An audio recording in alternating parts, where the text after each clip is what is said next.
जय सिया राम। सब सुख लाए तुम्हारी सरना, तुम रक्षक काहू को डरना। हनुमान जी मंगल दोष और अशुभ मंगल के मुख्य निवारक देवता हैं। मंगल की वजह से जीवन में जो परेशानियां आती हैं तो हनुमान जी की पूजा से वो जो दिक्कतें हैं, परेशानियां हैं, दूर हो जाती हैं। और आने वाला जो 42 दिन है वो इसी प्रकार का दिन है जिसमें हनुमान जी की पूजा आराधना का विशेष महत्व होगा।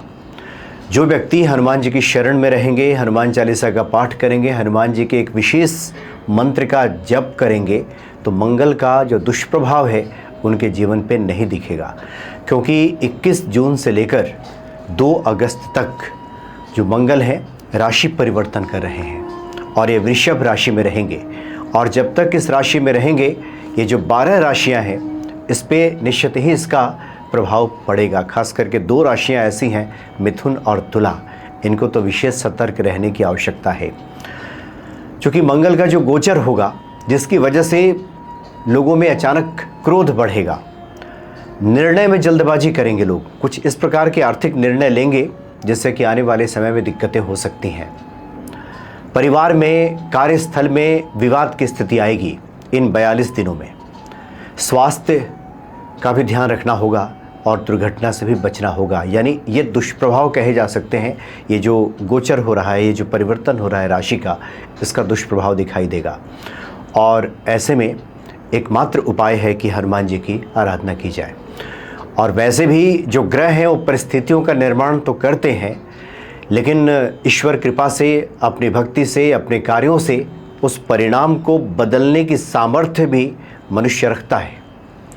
यह सब जानने का एक ही उद्देश्य होता है कि हम ये सब जान करके कुछ चीज़ों को ठीक करें, कुछ उपायों को करें, ईश्वर की शरणागति में रहें और कुछ चीज़ों पर हम सावधानी बरतें, तो उसके बाद इसका जो दुष्प्रभाव है हमारे जीवन पे दिखाई नहीं देगा। खास करके जो लोग आर्थिक जोखिम लेने के जो आदी लोग हैं, जहाँ तहाँ निवेश करते हैं, इन 42 दिनों में बचना चाहिए। 21 जून से लेकर के 2 अगस्त के बीच में परिवार में रहें, घर में रहें या फिर बाहर आप जाएं, स्थिति इस प्रकार की बनेगी कि वाद विवाद की स्थिति बन जाएगी। बेबात का झगड़ा, फसाद, ये स्थिति हो सकती है, इसलिए सावधान रहने की आवश्यकता है।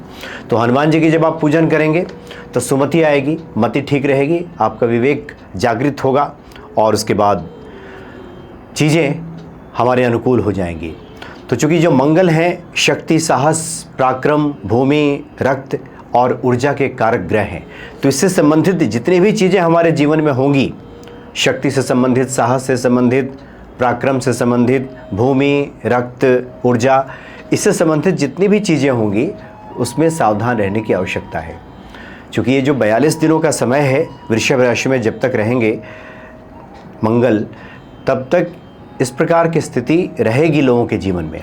तो पहला तो उपाय यही है कि 21 जून से, वैसे तो जो लोग हनुमान चालीसा का पाठ करते हैं उनके लिए तो सब बढ़िया ही बढ़िया रहेगा, लेकिन विशेष तौर पे हनुमान चालीसा के पाठ के साथ साथ समय मिले तो सुंदरकांड का पाठ भी करें। और एक हनुमान जी का विशेष मंत्र है, ये खास करके मंगल की अनुकूलता के लिए भी है और हनुमान जी की भी अनुकूलता के लिए, हनुमान जी की प्रसन्नता के लिए है। प्रभु राम की भी कृपा इससे प्राप्त हो जाती है। और ये मंत्र है ओम ऐं भ्रीं हनुमते श्री राम दूताय नमः। ओम ऐं भ्रीं हनुमते श्री राम दूताय नमः। इसको कम से कम 11 बार प्रतिदिन कहना चाहिए इन दिनों में, इन 42 दिनों में। और ख़ास करके जिन लोगों को लगता है कि अकारण ही वो क्रोध के शिकार हो रहे हैं, बिना मतलब का गुस्सा ही आ रहा है, दिन भर चिड़चिड़ाए जा रहे हैं, वे बात पे गुस्सा बढ़ता जा रहा है, तो इसको स्विच वर्ड्स की तरह भी ध्यान में रखें और जपते रहें। ओम ऐं भ्रीं हनुमते श्री राम दूताय नमः। जैसे ही आप ये जपेंगे, करेंगे, तो फिर वो जो चेतना है वो जागृत होगी, समझ पैदा हो जाएगी और क्रोध से व्यक्ति खुद को बाहर पाएगा। नहीं तो क्रोध बहुत सारे अनर्थों का मूल है, जड़ है। क्रोध की वजह से ही बहुत सारे अनर्थ बाद में हो जाते हैं, बाद में बहुत सारी दिक्कतें हो जाती हैं। क्रोध में ही बहुत सारे ऐसे कदम उठा लिए जाते हैं जिसका खामियाजा उठाना पड़ता है। और निर्णय में भी जल्दबाजी व्यक्ति करता है। मंगल का अगर कोई प्रभाव देखें तो जल्दी फैसले लेगा और फैसले कई बार उसके लिए अनुकूल साबित नहीं होते, घातक हो जाते हैं। तो इसलिए आप कार्यस्थल पे, पारिवारिक स्थिति में विशेष तौर पे सावधान रहें। दुर्घटना और स्वास्थ्य को लेकर भी सतर्क रहने की आवश्यकता है इन 42 दिनों, और खास करके मिथुन और तुला राशि के लोग, बाकी जितनी 12 राशियाँ के लोग हैं सब पे इसका प्रभाव पड़ेगा ही पड़ेगा। इसलिए हनुमान जी की विशेष आराधना करें, हनुमान जी को चोला चढ़ाएं, समय मिले तो सुंदरकांड का पाठ करें, रात्रि में शयन से पहले कम से कम 11 बार ओम ऐं भ्रीम हनुमते श्री रामदूताय नमः इस मंत्र का जप कर लें। यानी भांति भांति से हनुमान जी के जितने भी उपाय, जितनी भी विधियाँ, जितने भी पाठ बताए गए हैं, जिसको जो रुचिकर लगता हो अपने समय के हिसाब से उसको करना चाहिए। तो ये जो 42 दिनों का जो समय है ये हमारे अनुकूल हो जाएगा और हनुमान जी के हम सभी कृपा पात्र बनेंगे। जय सिया राम।